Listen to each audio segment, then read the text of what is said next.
Hello, this is Through a Therapist's Eyes on YouTube Live. This is November the 16th, 2023. How are you, Miss Victoria, hanging out with us? I'm doing well. I get the whole couch to myself today. Yeah, we're missing somebody. I'm sad that John's not here. Yeah, John's a little sick today. He's taking some downtime. I think probably some much needed downtime. Listen, if you're finding us for the first time on YouTube, this is a platform that we do a live show every Thursday at about 6:15, and it's a good way to interact with us. We have interaction on the YouTube Live. This is a little bit before we do the Spotify and iTunes. I've been saying iTunes instead of Apple Podcasts. I don't know why I'm doing that. I mean, it's technically all the same company. So the topic today is a legit question that came in therapy this week. And I thought, you know what? That needs to be talked about. So that's the genesis of the show. Why do we talk about emotions or events in our life in therapy or otherwise? Everyone ever ask you that directly? Specifically things that have happened to us in the past. Yeah. Well, we'll get on the railroad show. I'll ask you that on the show. So what else to say on the YouTube Live? I don't know. Hello. Hi. Hello and hello. It's been a weird day for me. It has, hasn't it? Yeah. Yeah. I saw one person at 10 and one person at Oh, those days are horrible. 3. Yeah, those because days my are 4 o'clock came like an hour early. Yeah, boy, that is weird. Which is nice on days where I actually get to go home afterwards and not like today. And then you see them early and then well, you know what the worst is that early morning when it's like somebody has a problem. You're like, I'm here. You're the first one. Like I could have stayed home. Yeah, because both my 7 and my 8 didn't show up this morning. And I didn't have anyone until 10. And so technically, yes, today was one of those days where I could have slept in instead of waking up at 5:30 in the morning. Through a therapist's eyes. Do not no-show the first appointment. Well, like, just text your therapist. Especially if I'm your therapist. Text me. Please. And say, hey, I'm not gonna be able to make it today, because then I'm gonna roll up out of bed, I'm gonna see that text, and then I'm gonna go right back to sleep for like another hour. I don't have text availability. I go home. I'm telling you, you should do it. I know. And it does take a lot of self-control of not. Yeah, I gotta turn it off. I gotta turn it off.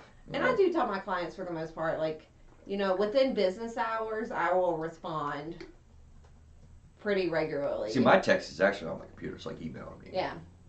Well, because it's Ring Central, so I mean. That's email to me. But I did the Ring Central app, so I can.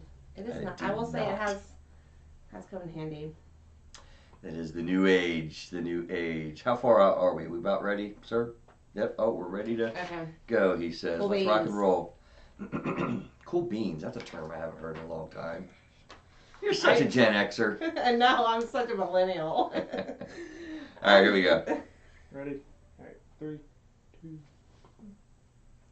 Hi there, this is Chris Gazdick, the host of Through a Therapist's Eyes, hanging out with the one and only Miss Victoria Pendergrass. Hi. We're missing the Pope today. He are. is sick, so she has the whole couch alone. I do. This is Through a Therapist's Eyes, where you get insights directly from a panel of therapists in personal time in your car or home, but not the delivery of therapy services in any way. This is November the 16th, 2023. A lot going on in the world. More on that in a moment, I think. The book is coming out, Through a Therapist's Eyes, Re-Understanding Your Marriage or Becoming Your Best Self as a Spouse. Let's see if the publishers want to change the title. Oh, really? Is that an option? Oh, yeah. Do they have, I don't know much about the logistics of There's writing a book, lot of so, I mean, logistics. is there do they have the power to veto and say, hey, we want to change the name of the book? Veto is an interesting word. I think the answer to that is no. I really still own the content. Contracts in author world are different from publisher to publisher, and Gotcha. Of course a lot of people do self-publishing. Right. So no, I think I actually have the veto, but their publisher name is on it, so that's curiosity to me. They might be able to say, might we suggest? Yeah, they can highly suggest that you change the title of your book. And I'm humble enough to say, hey, whatever you think's good, guys. Let's roll. Yeah, whatever will sell. No problem with that. We have an action for you to please click the button. You're listening now on Apple iTunes. You can type in a little response, a review. It helps us. If you're on Spotify, you get click the button. If you're on YouTube, you can click the bell and subscribe.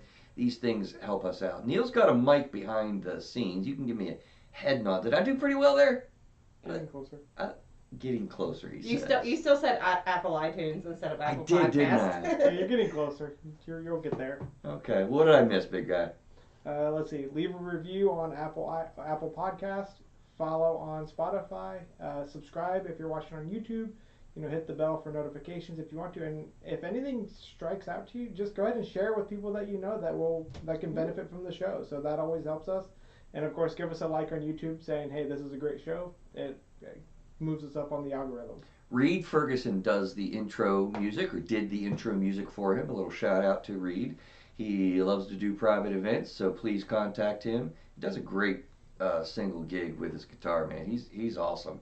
ReidFerguson.com. We appreciate him helping us out with that. So this is the human emotional experience which we endeavor to figure out together. So does this do unnecessary harm to focus on hurts? Why talk about emotions and past events? Does it actually do necessary harm? I don't think you said the title. I just did. Why talk about emotions or events in our life? Does that actually do us harm? Sorry. All the bouncing ball. I think I did. I could be wrong. Is there a risk of getting stuck in the distress? This is concerns that we have, that people have about this topic. And can we not enjoy being comfortably numb or naive to issues and whatnot? So think about those questions as we go through the show. But let's do a little current event. Yeah. First. Yeah. A lot going on in the world. Boy, oh man. I mean, there really is, Victoria. Yeah. It's just I'm stunned at the level of anti-Semitism that is out in the world right now. It's baffling to me, and I think there's a lot of mental health in the middle of that. Yeah, I mean, there's mental health with everything. There's all the protests that are going on, the incredible criticism that we have on the Jews, Right. Like, it's actually talked about in such a broad term. The country of Israel being criticized, and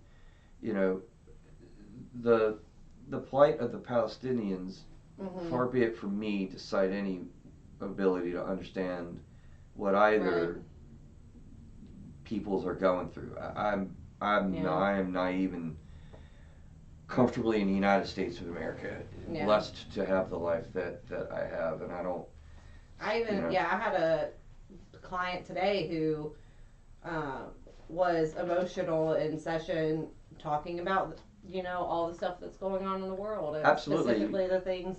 We have it in our offices. We covered that part, but the part that I want to really highlight and get at today is when we have peoples going against people, there's a psychological process to demean the nature of who those people are.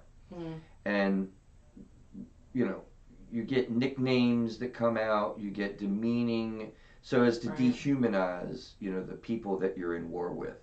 We did this in World War II, in the Korean War. There are ugly names and gestures and phrases that are developed. It's really like a psychological defense that goes on now. Well, yeah, because your mind a lot of times is trying to justify. Yeah. Like why you're doing this said thing, whether it be something at home in your own backyard or whether it be something at a larger scale. Yeah. And I'll tell you, I will, without using any demeaning words or names or whatnot, because that's not to dehumanize this group, but the real, it seems, harm is to the Palestinian people and to the nation of Israel is Hamas. From everything I read, understand, or see, it is the genesis of, think about that word, by the way, because this is biblical stuff, but I don't mean it in that context. It's the genesis of what's going on right now in October the 7th. And I don't know how that gets lost. Well, yeah, and I think plus a lot of times when it comes to mental health, I think a lot of times here in the States, we have a lot of people that choose to be naive about Yeah. it in order to possibly, even whether they're consciously doing it or not. A lot of it's unconscious, yeah, subconscious. right, they're making this choice to not inform themselves of what's going on because of the impact that it could have on their mental health. Again, whether or not someone realizes they're doing it subconsciously or consciously, and I mean, I feel like there's no right answer. Like, yes, it's good to be informed about the things that are happening worldly and not just here in the States, but also you have the tendency, like, I tell my clients to, you still have to protect your own mental health. And so it's finding a balance, I think, Well, between we get back to the social media those two. conversation, right? Yeah, and be very aware of where you're getting your data, because Hamas is putting a lot of stuff out that I'm highly suspect of. Yeah, it's a new kind of warfare with information technology. I mean, that goes back to like things on Facebook about don't just read the title. You actually have to inform yourself. Yeah, read an article before you post it, and fake news and all that kind of stuff. And so, I mean, I'll tell you this. I don't know. My source actually comes from the New York Times podcast. Whether you like that source or not, it was an in-depth story that I thought was pretty telling, where reporters evidently went to Hamas leadership. You can do that. There are government offices, basically, just like a government official. You get Hamas leadership in Syria and Qatar and different places, and you say, hey, can I get an appointment? I'm a reporter with the Hamas leader there. And they did that. And they went around to different sections, and they talked about this whole ordeal with them, and getting at, like, what was this about, October 7th in the first place? Victoria, from my understanding, they literally described an issue that they felt concerned about, that the issue of the Palestinians was getting lost. The plight, the concerns, the world attention was gone, and so the purposeful act was to get this on the radar again of the world. And boy, did that happen. Mission successful, if that's indeed what Hamas's intent was. Yeah. Not good. Not good for the Palestinians, for Middle East, not good for the world, certainly not good for Israel. Yeah. That's a concern. So be careful about the psychological realities of what's going on in what we believe, in what we see, and what we're feeling, and what we do in our behavior, because we're all a part of the human race, and boy, there's a lot to go around that's causing harm. So, all right, that's how do we feel? Yeah, it's a heavy topic. I don't know. I mean, I feel like we could probably spiral on it, so yeah. I don't want to do that. All right, let's stop there and get back to protect my own mental health by not But we got to deal with it. So I don't have any bashment about bringing up tough issues and talking about them and making as best as sense out of them, because that is what we endeavor to do, and this is, by goodness, the human emotional experience. Well, yeah, and I just thought of it helps us as like therapists need to be informed about things going on in the world for when our clients bring up things. And they have. And they have, and they will. And they are. And we try to do things within our scope of practice. Absolutely. And so people are having dreams about this stuff. People are having anxiety about this stuff. Yeah. People are. Do I hear a sound? Are really disturbed about this from stuff. somewhere, or is that outside of this office? I don't know. Did we just do something to your mental health? You all right? We do have a neighbor, shall not be mentioned, that does do things in my office all the time, I will say. Anybody who's done therapy with me, you know what I'm referring to. But let's move on. I'm rolling my eyes if you can't see me. All right, listen, the genesis of the show. Let's get to it. So, I was in therapy session, this week.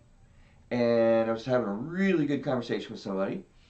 And they were very aware and insightful about their tendencies to, like, oh, look, I don't want to talk about emotions. That's not my tendency. This is out of my norm. This is out of my comfort zone. This is not my scope. I tend to just, come home. If I'm in a funk, I get out of it. I deal with it. Whatever. And I don't understand. And you looked at me and you said, Chris, well, so really, why would we talk about emotions? Well, why would we want to talk about the experiences that we had so long ago? And I just paused, and I'm like, I got a lot to say on that topic. Where should I start? I mean, yeah, but so I would love to hear how many times John has been asked this question over his 30 years of practice. We'll call it 5 years of practice, or give or take. Less. So, have you heard this yet? Maybe not directly those words of saying, why do I have to talk about this stuff? Okay. But I do see a lot of when people feel like they're at a good place currently, why they sometimes question, why would I want to bring up something in the past if I'm happy right now? Yeah. Why would I want to work through something that, or emotions that I was feeling 10 years ago or when I was a child, when I'm happy and content right now? And so that's kind of what I get. So we got a whole show on it. We'll take a deep dive on it. Yeah. What do you tell them? I mean, it's part. I think it's I just did of, John's laugh. I think it's part of healing and being able to fortify or solidify or whatever-fy, like the fact that you don't regress in the future. Listen, I know that you're listening, and I know that you've probably wondered about this question yourself. Why do we need to do this? This is uncomfortable, this is hard, this is scary. I don't really want to do this. That's what you're probably thinking. And that is a normal thought, a normal question. We really have a lot of answers for that, and we're going to take a deep dive on that. And I really very rarely want to actually directly convince people of something, but I want to convince you that it is super important, not just in therapy, but with your friends and with your family, with your people, with your kin, with your community, with your church. Like, it is really important to talk about emotions. It's really important for you to do that and to talk about the significant events in your life. And we're going to have a good conversation, I think, today. So I'm glad you're tuning in to really understand the answer to a really important question, right? So we've done some of this before, Victoria, right? Understanding emotions, right? Understanding, what they really mean and what past events are to us today, with an emphasis on, like, this is what we're experiencing today. Right. This is what our emotions are about today. Our emotions are telling us, literally, about the experiences that we've had in the past. Right. Our emotions are telling us about what it is that we take from that. And if we're not talking about it and making sense out of it, we're missing so much, right? But so, what says you? I mean, understanding how events and how emotions shape us. Like, we really want to be here and now in therapy. We talk about stuff that's affecting you today, right? Do emotions affect us today? Do events in our life affect us today? Mm-hmm. I mean, from the cuff, what say you? Well, yeah. Of course, the answer is yes. Yeah, 100% yes. Yes, the things that we experience in our past and the emotions we're feeling or have felt, they're going to shape who we are today because, like, I don't know. Well, think about it. If you experience something significant in your life, right, when you're 12, right, your emotional system marks that event. Well, yeah, because it has to adjust and it has to navigate through it, and then that kind of implants or imprints, and then you learn. You grow on from there. Go on, grow on, whatever. And you keep that with you. Mm-hmm. And think about it. If you learn lessons that are destructive, right. If you learn that you have to protect yourself in a way where you don't, if you learn some lessons about the way people are and they're not, there are false lessons that we learn. There are false things that we experience. And so by false, I mean you would probably learn at some significant events and through your teenage years that people are not to be trusted. Just take that for example. Yeah. Right? Yeah. Now, definitely have clients like that. You have a couple? Yeah.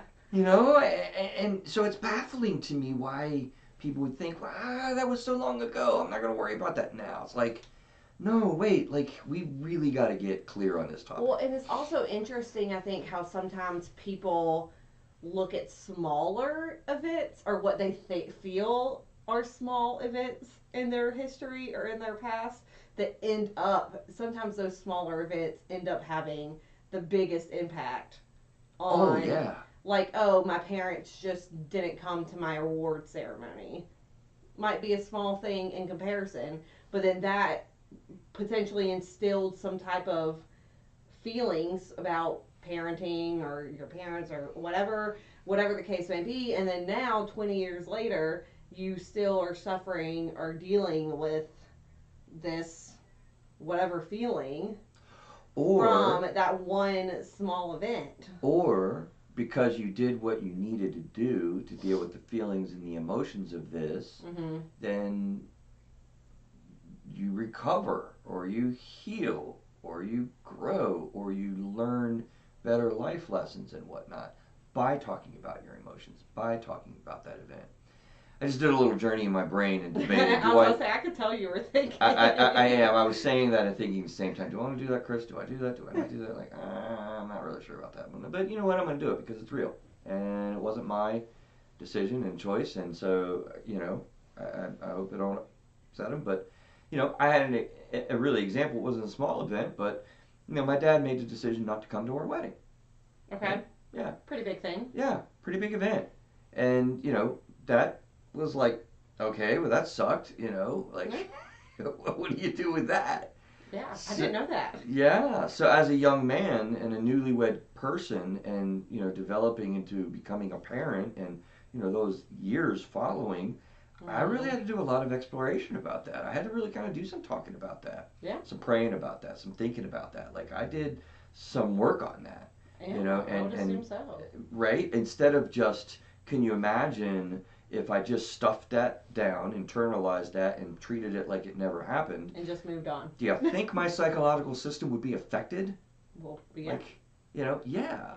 So even. But then it's also affected, like you said, even if you do deal with it and process through it, it still leaves an impact. It can. It can leave an impact on who you are today or how you operate today. With the caveat that you can really make good progress with that. Right. I mean, there are events in my life and things that I've kind of gone through that have taught me a lot of wonderful life realities that were painful to go through. Yeah. But that's in essence one of the reasons why I think we probably have emotional pain or feel that emotional pain, because we can really propel from that, and that's where maturity comes. That's where a strong sense of self can develop and some real groundedness. That which doesn't kill me, makes me stronger. Yeah. That's a phrase, but that's a phrase for a reason. So, yeah, we've already got. I think that's why it is important that you bring it up in therapy with your therapist and say, like. And I'm glad I said it that way, but I'm going to say with your friends. And yeah, with friends, family. It needs to be discussed and touched on, talked about, for the reasons that we're going to be talking about. But we're getting a lot out of ourselves. Let's move back a little bit and say, like, these definitely shape your experiences and emotions. They shape your story. So let's talk about the story for a little bit. Like, I swear I could be a constructivist therapist. I don't know if you've ever heard of that. Yeah. That's a mentality that you really look at in a therapy world of what is your story, and you examine your story. You look at what that story means to you. You look at your perceptions in that story. You examine it further. You look at it again, and you begin to understand, wait a minute, I can shift that narrative. Mm-hmm. Not to lie to myself. Right. Not to change facts, because facts are facts. Right. But what you take from those facts, what you experience with those facts, what that event means to you, definitely, magically almost, it seems, has a major shift. Have you experienced that, Victoria, where you hear the same story in therapy a few times, and maybe a year later, that's a completely different story. It's beautiful to watch. And a good example of that, it occurs to me, is, I don't think you know much about AA and recovery programs and stuff, right? Well, just the minimal. They're speaker meetings. Okay. That's a part of what you do in recovery in AA, is you give a speaker meeting. Real quick, that's just a meeting that is held for the specific reason where the speaker is sharing their story. Right. And they go through their drinking career, drugging career, life when it started, Right, all the stuff. before that, during that, after that, now, and it's not just a war story to compare notes. It is a very powerful recollection and revelation and revealing to a group of people that are there for you to listen and receive it. Right. You would think that in a speaker meeting, the beneficiaries are those who hear, those who are listening. I'm not alone. I can understand through what you went through. I can avoid mistakes. You know who benefits the most in a speaker meeting? Yeah, the speaker. By far. Yeah. Because you're going through your own stuff, and as you do a third and a fourth speaker meeting, which is common, the transformation is transformational. So you're saying that for someone's first speaker meeting, Yeah. the difference between that and maybe their third or fourth, the story it's gonna be the same story with the same facts. Right. But their viewpoint, how they tell the story, those types of things. Focus points. The focus points, maybe some of the emotions that they were feeling with it, Right. those are all gonna change. Very, very different. Yeah. And it's beautiful to watch. It really is beautiful to watch. Well, I mean, yeah, People it's do taking that. a story and it's looking at it from the third point of view. Like you're hovering over ahead of it and you're just gaining a different viewpoint of it. Okay. I got a lot that is hopefully going to convince people. Yeah. Okay, we did a whole episode on 173 and 174. And we've talked about implicit and explicit bias, you know, multiple times. Yeah, I wasn't on those. But... Yeah, well, they went back a little bit. We're already at 252. Isn't that crazy? Yeah. You got to listen to those episodes, take a deep dive. I'm just throwing another factor out here today, literally, like I said, don't do this very often, to convince you out there that it is important to talk about your emotions, that it is important to revisit your experiences. Implicit biases, particularly, explicit, not so much you express your bias, but the implicit, the internal, the subconscious, the reality that you have inside you dictates. That's a strong word. I'm going to say that it dictates how it is that you experience what you're observing, how it is that you view your surrounding, how it is that you see that particular event that you're thinking about. And if you have an implicit bias that is with any kind of strength inside of you, whether you know it, and most dangerously and more often when you don't know it, it is dramatically impacting how you see what's going on. Yeah. World example right now is what we just did in our current event. Yeah. There is a major amount of implicit bias on the people that are experiencing these experiences from what they have experienced before. Well, yeah. Powerful reality. And guys, that's a biblical one. That's a generational one. Yeah. That's the Israeli-Palestinian struggle that's been going on for eons, right? Yeah. Massive amounts of psychological implicit bias effect that's going on in what it is that you're seeing and thinking about what's happening. So we need to revisit these events. Yes, we need to revisit the emotions that you had. So comments or Well, yeah, it just makes me think about even on a smaller scale when you're talking with your best friends about how you're more likely to take their side of things because of your bias towards being your best friends, or based on if you've experienced a similar and I know you've probably done this in your past, but even when you have a client who's literally is going through or has been through the same thing you're going through or have gone through. Yeah, we call that countertransference. Yeah. And so, I mean, which is something you need to be aware of, but, we're human, so it makes us have some sort of bias towards interacting with. Well, that's in our training. Yeah. We identify if there's an issue that's too close to us, too unresolved or too raw, then you need to refer. You got to address that, yeah. Well, no, you refer. Right. Certainly you want to address that inside yourself if you can, whatever. Yeah, that's what I mean by, address it within yourself and then very appropriate to refer, though, Yeah. Right? Real quick, we've talked about Adler. I forget what that was, what episode, but Adlerian psychology is all about, you can go to our website and type in Adler, A-D-L-E-R, and we took a deep dive on that whole philosophy, which really emotes around look at your emotion, figure out what your emotion is telling you you need to do, pay attention, and figure out an action from it. Yeah. It really gets tricky sometimes when emotions and perceptions are lying to us, which happens as well, but pure Adlerian psychotherapists would tell you your emotion's there for a reason. We need to know what it is and what to do in life as it relates to that. So we took a deep dive on that. Yeah. We need to figure out what episode that was. Yeah, well, we could do that. Yeah, Neil. Yeah, okay, we will. Neil will look up what number Adlerian. It wasn't too long ago. It was like 200 something.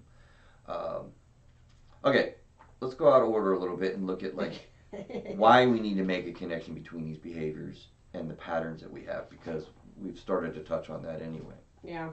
Look, you have patterns that you play out in your life. Whether you realize them or not. And the reality of those patterns are some of them are productive and some of your patterns are destructive.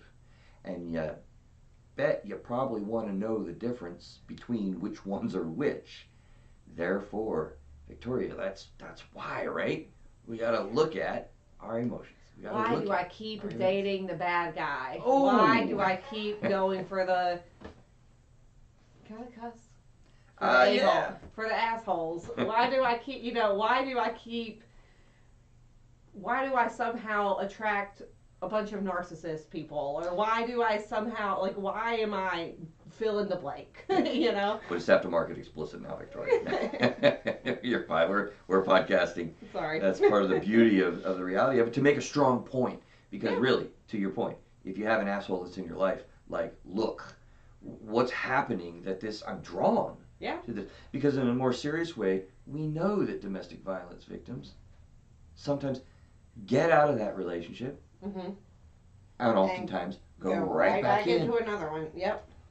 And that sometimes is over and over and over again. Yep. There are, I promise you, there are events in your life that drive that.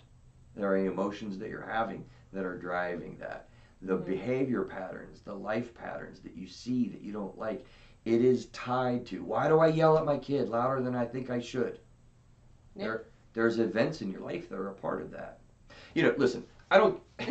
Dr. Phil is great. Oh yeah, that's why. Yeah, right. He does a lot of good stuff. The producers got to him, I think, with the show. I don't. Yeah, it's whatever. That's beside the point. But he had a really cool activity. Okay. That I think he piloted or created or whatever. He highlighted an idea that you look at. I'm going to get it wrong, so I'm not going to get it exactly right, but. You look at the 5 biggest events in your life. You look at the 5 most important figures in your life, and then you look at something else. I think maybe the 5 biggest behaviors, maybe something, I forget. But and you examine those things and you look at what comes out of that exploration. It's a wonderful activity to do. Like if you notice any patterns. Well. Specifically. When you notice what patterns you have, right? It's not an if. And I think it's important to say that you kind of alluded to this earlier, is that there are... Do you not hear that? I don't know. Yeah, it was a voice. Is that my phone or I don't know? I don't think it is. Might be playback. Okay, sorry. I know I'm not crazy that I was... Here's on the ADD. No. Well, hit the nail on the head there. But I think that a lot of times when people say, "Oh, when you notice patterns in your life," I think people automatically assume negative patterns. Good or point. Yeah, absolutely. Bad patterns, and I think it's important to point out that we can have healthy patterns. Yeah, you can have healthy, successful, legitimate patterns. Well, that's the beauty of it, right? I think I said, you definitely develop patterns, and some of them are productive, right? And some of them are destructive. So I'm glad you're highlighting that, though, and teaching us to really think about which are which, right? Because you do have patterns, And the beauty of exploring events in your life, the beauty of exploring the emotions that you have, are are lead you to feeling empowered to decide and actively choose which patterns you keep and which patterns you lose. I don't know about you, but I want to be able to do that myself. Oh yeah. Well, and I also want to be able to help clients be able to. How do you do that if you don't look at events?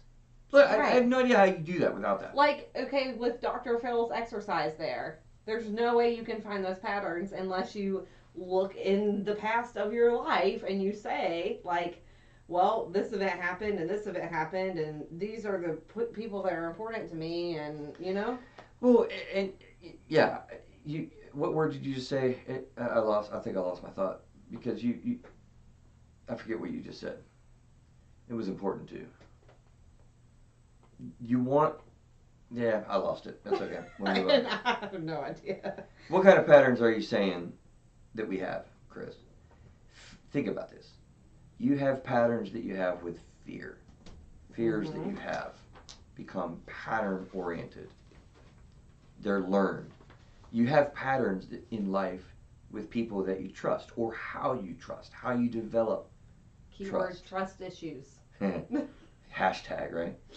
Attachment, focus, how you attach. You have patterns for sure in the way that you engage relationships and form bonds, attachments. What do we have? Trauma bond, is that a word?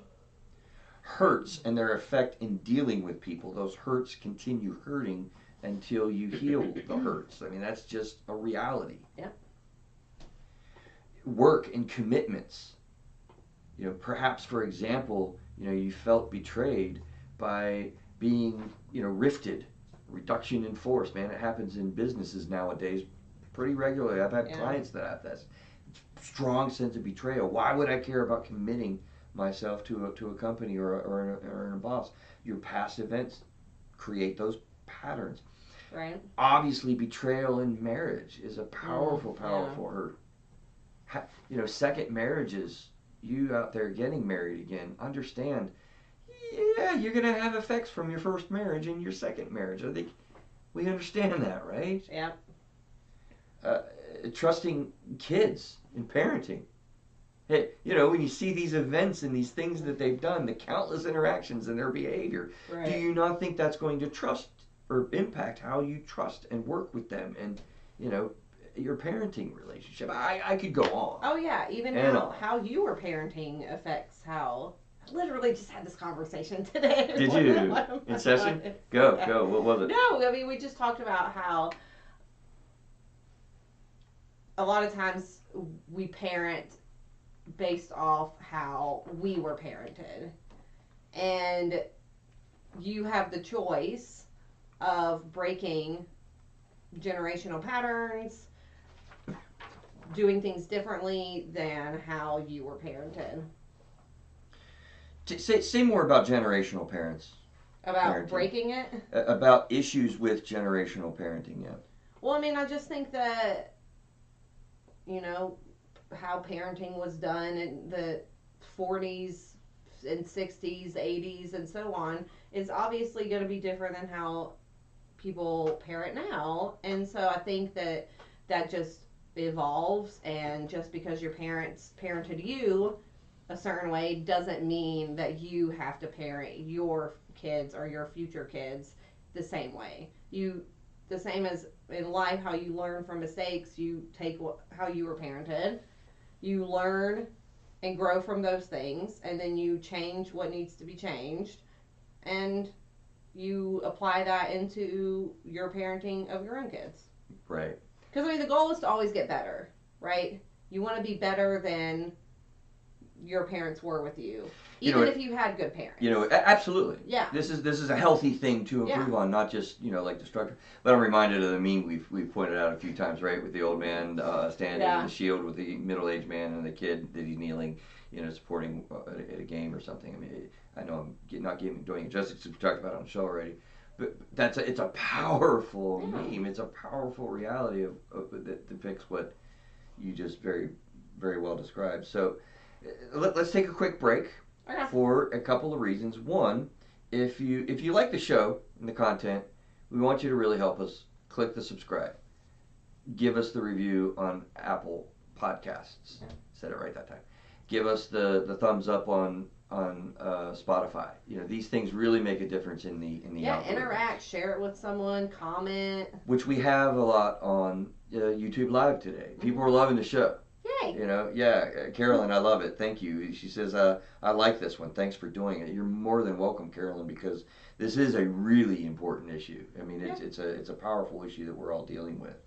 And we have a couple of other folks saying the same. Cass says, we are all the sum total of the good, bad, neutral, improbable, sucky, unbelievable, awkward, irreverent, angry emotions and feelings. Whether we like it or not. Yeah. On point, girl. Yeah. On point. Right? Also here in a little break spot, we have the sponsor, First Horizon. We want to mention them and express gratitude for their support of the show. It's a great sponsor. We need more of that out there from all of you who have companies and businesses contact us because they've stepped up and they're an awesome person to partner with. First Horizon Bank is really, they're a good bank to bank with. Good feel when I walk into the office. I was gonna say, we spoke with Evan, right? Evan was here hanging out with us. Every time I drive, because we can literally throw a pebble from Yeah, this they're pretty building and close. hit the First Horizon that's right near us. Yep. And I see his car in the parking lot every time I drive by. I'm Absolutely. like, oh look, he's there. Like, Mr. Evan hung ready out. to provide that financial literacy. That's right. Whoever needs it. That's what he talked about. First Horizon Bank. Go check him out. So let's get back to our process here and highlight the role of validation and empathy. Okay, look.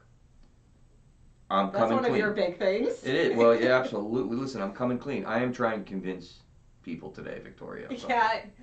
I have no problem. I rarely do that. To us. I rarely do that. I will roll with you however you want to roll and do my job to give you science, what I know, what I understand. We'll figure it out together, but I'm trying to convince people a little bit today because it's that big of a deal.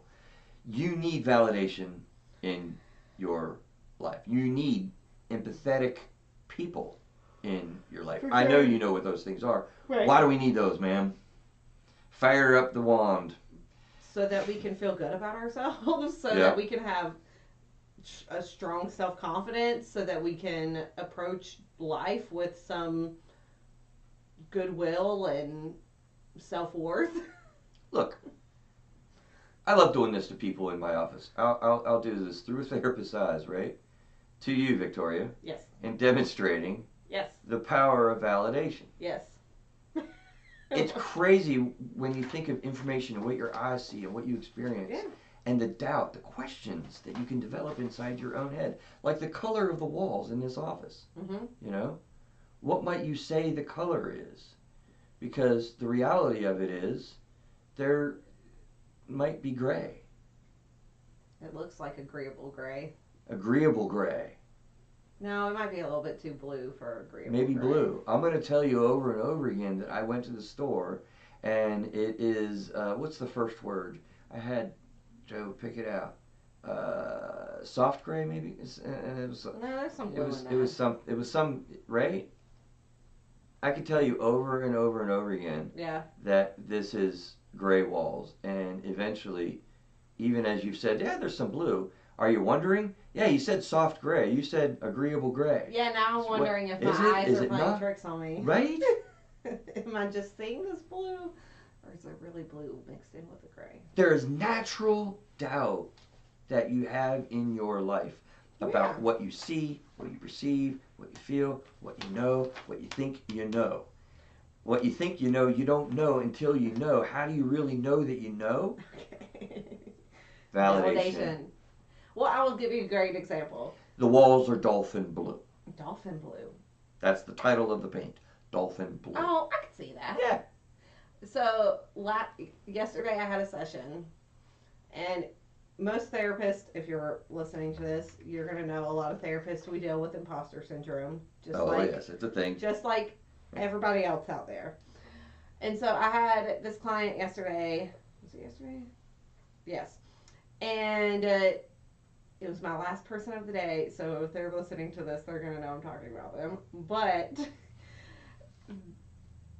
it was one of those sessions that really validated my belief that I'm actually like good at my job. Oh, cool. Yeah. Yeah. I mean, just the things we were talking about and how this person was responding to them and the things that they were saying, like even just things like, oh, that's a really good point. I never thought of it that way. I'm like, got one. Smiling like a freaking got a moment kid over here, because it kind of reinforces that, like, okay, so I'm actually I'm okay, like I'm doing good at this job, and that I'm not like this person faking it till I make it imposter kind of thing, syndrome. Victoria, I really appreciate you being vulnerable in that moment to reveal what it is that you're revealing, and I'll validate that is a very normal feeling that people feel. I mean, I question, whatever years in I am now doing therapy, like, did I miss something? Should I have said something different? Am I, what did I not get there? And so that validation, that confirmation that, you're doing a good job, that you know what you're talking about is really important. I'm getting ready to be a speaker with a group on topics with professionals. Oh, really? Yeah, I am. I'm excited about it. But it's like, wow, like, I'm going to be in front of 50 people, 3 days in a row, 50 to 100 people talking about these therapy topics and stuff. Like, yeah, do I know enough? Right. Do I actually know what I'm talking about? Should I do that? Heck, that's probably why I haven't done any kind of speaking at this point in my career. Well, I love doing that, and I think that I can, and I'm confident and comfortable with it, but there's an edge even when you are. So you out there thinking that, oh no, I got this, I feel comfortable, I feel confident, I'm comfortable in my skin. Great, you still have doubts, because you're human. You're human. And the validation that you get from another human is the answer. It's a requirement. It's a necessity. Like, and if you're not talking about it, you don't get it. I know my husband loves me and wants to be with me. Do you? But I need some extra, like, I love yous and affection. Every now and then. Things like that, too, to kind of validate that couple times a year would be nice. Yeah. Well, even with things like friendships and stuff, like, I need, we all need validation to say, like, okay, I'm not, I am a good friend, or, you do like me as a person. Let's move on to empathy. Okay. Similar to. Yes. Still need much of. What is it and why? And also, before I forget, Neil, if you're listening to the audio version of this, Neil puts out 247 was, can you control your emotions? Is that when we're talking about Adler? Yeah, can you control your emotions? It's episode 247, Adlerian psychology. Well, and I think before we get too far into empathy, do we want to point out the difference between empathy and sympathy? Sure. Yeah. Empathy, you can correct me, it's been a long time since I've done this, but sympathy is more where you, like, feel bad for someone, almost like pity, but empathy is when you can actually, like, put yourself in their shoes and try to understand. That's the powerful word. Where they're coming from, or what they're experiencing, or the emotions that they're going through. On point. Did I do that right? On point. Ooh, look at me. And I'm glad that you did that, because I wasn't going to talk about sympathy in a way, but I'm glad that you did, because there's a lot of people out there that don't want no sympathy. Yeah. I don't want your pity. Right. I don't want your sympathy. I don't want you to treat me any differently. I don't want you to see me as weak. I don't want you to see me in bad light. Don't give me that crap. Well, okay. Yeah, sure. Yeah. Right. Who would want to do that? Yeah. Empathy is very different. Empathy is the understanding. Like, looking at someone and say, I understand what you're feeling. I understand where you're coming from. I understand the experience that you're having. And there's another piece of that, too, that I noted, right? Acceptance. Oh, yeah. Right? You not only... Oh, man, the power of being understood in combination with being accepted is a fundamental human need. Can I make that strong point? Oh, yeah, for sure. It's a fundamental human need. You can look it up on Maslow's, I'm sure. Maslow's hierarchy of needs. Right. You can look it up in wherever you want to go. You're going to find that human beings cannot function well if we don't have an acceptance and a validation and an empathy and being understood. Well, how many times have you had clients come in that sit here and say, again, literally one of my clients today, I just, like, this person just doesn't understand where I'm coming from. They just don't understand what I've been through. They just don't understand. Like, they're looking for that empathy. And I mean, that's part of what we provide as our job as therapists, but you know, it's typically because they're seeking it from other people in their lives. Matches with what our conversation is right now. We have a YouTube question. Do you believe in empaths, or that there are empaths? Have you heard this term empaths before? I mean, Yeah, and I'm not. I don't know if I'm 100% like educated enough Oh. to speak on it. Okay, I thought you were going a different direction. No, I don't want to dig myself into a hole, so I just Okay, don't know. that's if fair I know enough. I thought you were kind of of. saying, yeah, not fully on board with the concept. And I mean, I don't know if I know enough to be able to give an opinion. I feel like I do. Okay, go for it. It's a term. It's one of these terms. We do a whole show on it first off. Okay. Okay. Oh, I have no doubt about And it. we probably need to, because it's a popular term that Yeah. people use nowadays, and really the term has a lot to do with codependency. You know, Okay. people that are codependent, they're dialing into, you know, what somebody else is doing. Definition of codependence in my book is you are what the other person is. So if the other person's well, you're well. If the other person's not well, you're not well. So you're trying to make somebody else well so that you'll ultimately be well. That's the way codependence goes. Okay, Well, makes sense. an empath kind of to me is playing off of that cycle, that process, that space. So an empath is dialing in, empathetically dialing into what you are. And I'm very sensitive to that. I'm very aware of that. Okay, well, it's again codependent kind of traits. Yeah.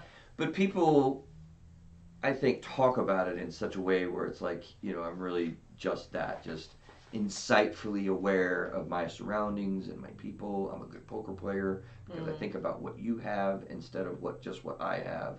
And Gotcha. so it's sounds like a lot.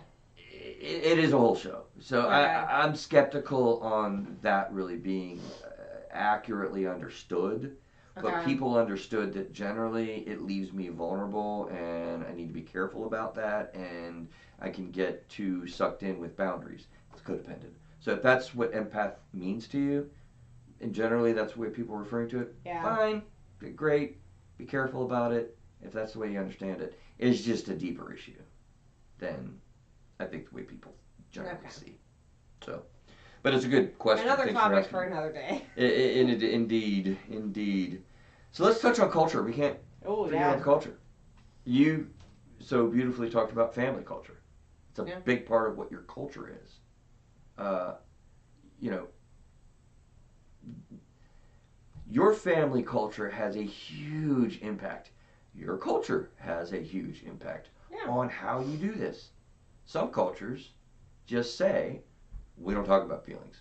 We don't talk about emotions. Yeah. We do not deal with past events. It's like a big X. Right. Like. You know? Probably most cultures have elements of this, so I don't want to pick on any one. But, you know, the British with the stiff upper lip. Yeah. You know? The American with our cowboy mentality. The Mexican, Hispanic with the machismo. Yeah.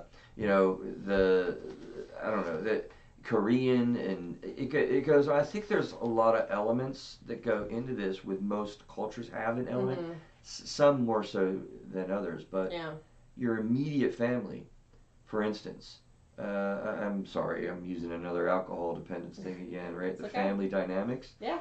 It is a life lesson that you learn as a child in chemically dependent families. Okay. Do not talk. That's the rule. If you try to talk about feelings, emotions, you will learn very quickly you're breaking the rule. Yeah. You don't feel, you don't talk, you just move on. That's what you have to do. You also get this in sexual abuse families. Yep. Massive lies and massive deceit, massive hidden secrets. If you have sexual abuse in your family, a lot of people, most people, if not the goal being all people will not know. Right. Do not break that rule. That's what you learn. Yeah. Hear me. It's a crappy lesson to learn. Yeah, it doesn't sound very fun. But that's what you learn. So culture makes a huge impact, Victoria, on Well, how yeah. to do this. Well, and I mean, not just culture and like, I don't know. I mean, like one of my best friends, her family is from the Congo, Oh, cool. and she moved here. Oh, sorry if I get this wrong. Not when she was 9, Okay. and she's my age, so she's 30, and she's a citizen now. Like she got her citizenship and stuff and all that. But it is with the. Is your friend, you said, or Yeah, one of my best friends. Oh, okay, cool. And I've been to like weddings at her church and for her family members, and I've been to church with her and I've spent time around her family, and it is interesting, and obviously like the way when she talks about her family too, but it's sometimes interesting just even that, like the dynamics between family with like how I grew up versus how she grew up and how they view things, how we view things, and some things aren't really that different, but some things are.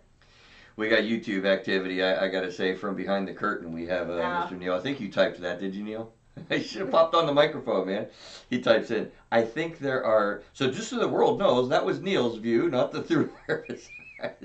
What? He says, I think there are definitely people more attuned to sensing others' emotions and vibes. Well, you got the mic, man. I'm curious. Pull on there. What are you talking about, Neil? Why do you feel strongly about that? Yes, give us your opinion. Well, I think my wife and I both do that. My wife is very attuned to environments. When you walk into rooms, the sense of what's going on. I make fun of her because it's like, did you see the way that lady looked at me or the way this person acted? I'm like, no, I don't really care. Me myself, when I'm in a big room, I'm very oblivious. I don't, because I'm not focusing. But when I'm sitting next to you, I'm very attuned to how your vibes are myself. But that's one-on-one. My wife's like, she walks in the room and it's like, she tells that person's having a bad day, that person's doing this. Like, so I think there is some seriousness in how other people interact with and cue the silent things that they don't talk about. And it goes back to one thing that I was looking up. They talk about how narcissists usually are the opposite. They're not attuned to that because they just have that kind of there is an opposite. So I do think when you work with people, there are people that are more, even with my kids. My kids are both completely different. One's more like if we're having a bad day, one kid notices it, the other one doesn't. It's Gotcha. just I really feel that there is something to that. So I think you're right, Neil. I get that. I have a little bit of pushback, but first of all, I can attest. That's one of the things I really like about you. It's awesome to Not afraid have to tell us developed how he a feels. relationship. Well, no, he's very attentive and in tune, and that's just Neil. You're very personable that way, and that's part of what I really genuinely enjoy about you. But the thing that I would push back at is that's not really being an empath in the way that people talk about it. Yeah. Yeah, not the full blown. Yeah. Yeah, I mean, could you go very far? Because you look at it like. Yeah. Like, my lord. I think that refers to emotional intelligence a little bit more. To use another sort of buzzwords that's out in the culture, you're emotionally intelligent. We could say, right? And that sometimes just comes naturally. It sometimes comes from a bunch of life struggle, some growth, or I think there's things that you can track again with your life experiences. I think that shapes that in a lot of ways. You know what this makes me think of? And you can totally tell me if this is a bad It's wrong. comparison. Okay, thanks. I agree, Neil. Oh, but it makes me think of, how some people are more open to seeing ghosts and being... Oh boy, where are we going? Sorry, and being connected with like the paranormal, right? Okay. Like, for example, for me, I've never seen a ghost, although I'm not particularly scared of ghosts. But me personally, like, I don't believe I've ever seen one or experienced any kind of, like, paranormal activity. Or pseudoscience. Pseudoscience. So, I think that's what this kind of makes me think of. It's just based on your life experiences. Like, okay, if I grew up in a family who saw ghosts all the time and who believed in the paranormal and who, like, did all this stuff, then, yeah, like, I might be more open to those type of experiences. Well, we're going totally off track. Yeah, I'm just sorry. That's just kind of like okay. a comparison it made me think of. It is a comparison. I'm glad you did it, it's fine. I want to hit it and then move off of it. But Sorry. hitting it in this way, there is an in-depth discussion about spirituality, the spirit world, and Right. good and evil, and religious belief and whatnot. So all of that world is, you know, you can believe being very real and very, Right. you know, comparable in what you're open to with that. I don't know. It always gives me the Ouija's because I've never been comfortable with, and I don't know that we're supposed to be really engaged in that realm. Yeah. If you believe in that realm. Ghosts, however, arguably you could say just pseudoscience, that they don't appear, they don't have that power or whatever, right? Yeah. You know, that Well, just it takes just you down to a makes me different think rabbit of hole. how culture can affect how, like, Oh, we're talking yeah. about how, like, What you your believe, culture, your culture can affect how you parent, how you do things, and yeah. But anyways, we can move on. yeah. People, there's another YouTube comment. Jeremy, I'm glad he says great session. People are digging this, and I'm glad for that. Yay! Right? Because, dude, like, this is an important topic. You know what this does? This validates my ability to, like, carry myself on this podcast without having John here. Oh. See? Like, So in this- a moment lesson of, like, what we're talking So about. this is a good experience for you. Yeah. A good event that she will look back on. Okay, that's awesome, Victoria. That's cute. I love that. I love that. John's awesome though. Yes, tell I you. do miss John. John, You know, please come back. I forgot to tell you in Please the come beginning of back. the show, like you're gonna have to like find songs to sing. Like we haven't done any song interludes. If I start singing, we will lose every single person Oh, that dear. is watching this right now. Okay. They will go away. then don't do that. Okay. Boy, I have a lot more Yeah, that I sorry. want to get to, and we're not gonna get to it all, but that's okay. These themes do come up in our show. Yeah. Think about some general goals that people really have in when we talk about things like growth, and we talk about things like your journey. We talk about your story. I mean, again, I'm gonna argue. I don't know how you accomplish these things without looking at your experiences in life, without talking about with other humans your emotions. Yeah. We're trying to get, a reduction in the stress that we feel. You do that through talking. Yeah. It's an 100%. expression. That's why people love music. That's why we have art expression in all cultures, I would say. I don't know of a societal culture in the history of man that they haven't had a form of quote unquote, right, the arts. Yeah. So that's because you're expressing these things. It reduces the tension that you feel. It reduces the stress that you feel. You're trying to get to be a better communicator. How many people come in therapy saying, I want communication skills? My communication sucks. I mean, how do you do that Yeah. if you're not willing to talk about the way that you feel? You cannot communicate better. You have to practice. Well, case that. in point, if I'm working on communication, well, we're going to bring up other events that have happened in your life where you felt like your communication wasn't all there.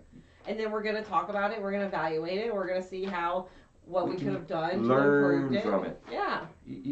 It's amazing to me, right? Like, improving relationships. I mean, you want your relationships in your life, whether you have 1 or 10, Right. to be better. How do you do that with somebody if you're not exercising vulnerability and revelation? Revealing yourself to a person like I think we've both done. You've done excellent with that today. Like, how do you get closer to somebody if you don't reveal? You have to talk about the events in your life. It's like an oxymoron. That's why I'm beside myself a little bit when I get this question, and I get it often in therapy, Victoria. Yeah. This is not new. No. That's why Don't doubt immediately it. I was like, oh my God, we're going to do a show on this week. Like immediately. I don't know why we haven't. Today. You want to feel emotionally safe. Okay. Do you develop safety really through hiding? Hiding out or minimizing or internalizing emotions, I'm going to argue, doesn't really create safety. If there's a boogeyman in your house, a burglar, and you hide, I guess that improves your sense of being safe. That's why we, do it. Yeah. But fight, flight, or freeze. Right? That's a whole another piece. Yeah. But when you're engaged with people and you call out and you say, hey, who's there? Stop. Hey, this is your neighbor. Oh, okay. Well, now you resolved the issue and you feel safe. That's probably a stupid example. But you get the idea, right? Like, how do you feel emotionally safe if you're not talking about what you feel to get validated and empathetic? I mean, these are things that people want. I hear all the time, getting all choked up about this. I'm getting worked up. You want personal growth. Right. How do you do that again without examining your patterns? It's your ancient history. I love that. And maybe we're a little bit biased because we're therapists, and so therefore we know that like the importance of this. I almost wonder what your average Joe person would say. You know how we're like, just it's obvious that like you have to talk about your past to Oh, I can tell you what they say to me. What? Both privately in personal life and his professional life. It's kind of like, again, that. Okay, perfect. I'm glad you did that because that takes us back to the questions, right? That's why I developed the questions. Yeah. So we can answer these questions now. Hopefully, this is what they say, Victoria. Isn't it unnecessary? Oh. Doesn't it actually do harm if we focus on the things that hurt us? Don't we get stuck? Isn't that actually a source of stuckness?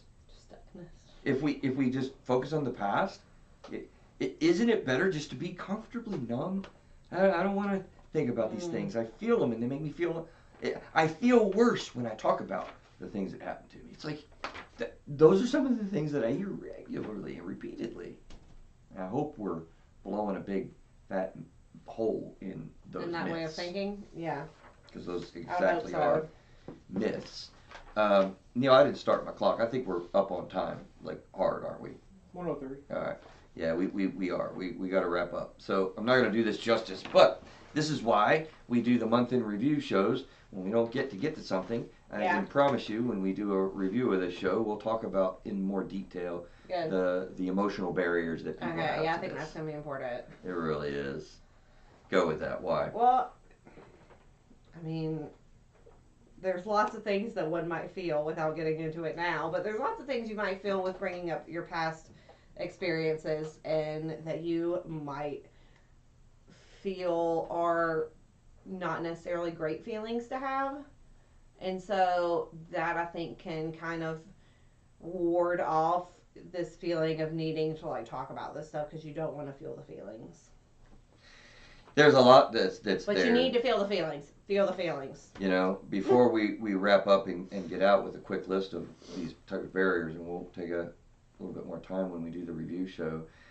Great YouTube interaction with you guys out there. It's awesome to interact with you. We like it. I appreciate that, and it adds so much to what we do. I mean, Jeremy's talking about needing to communicate better. It's one of the things that you're identifying, Jeremy. You're exactly right. I mean, I'll make the point again. With you, I don't know how you do this without doing it. How do you get better if you don't do it? And there's so many people out there that are just trapped. Yeah. Feeling like I need to be the tough guy. It doesn't do any good to talk about that. I don't want to feel the feelings. So, like you were just talking about, Victoria. I hope we've been convincing. Gotta feel the feelings. I hope we've been convincing today. Yeah, I hope so. There are several of these barriers that come out, though. Honorable mention to the fear. We didn't mention shame yet today. We didn't mention embarrassment, avoidance of things. We kind of did. Numbing, we kind of did. You barely mentioned the fight, or freeze. Chronic anxieties that come from rumination. That was just my quick breakdown and thought list of like, these are real barriers to gaining the benefits in your life from reconciling with the experiences that you've had and the emotions that you had and have. Right? Oh man, how do we get out of here on all this, right? Up? I don't even know. To be continued. We'll talk about more. Stay tuned. I mean, I just say my takeaway is to just, you got to talk about things in your past to have a future and to be able to get through that. And so you got to feel your feelings, feel all the feels. To have a healthy future. Yes, to have a healthy future.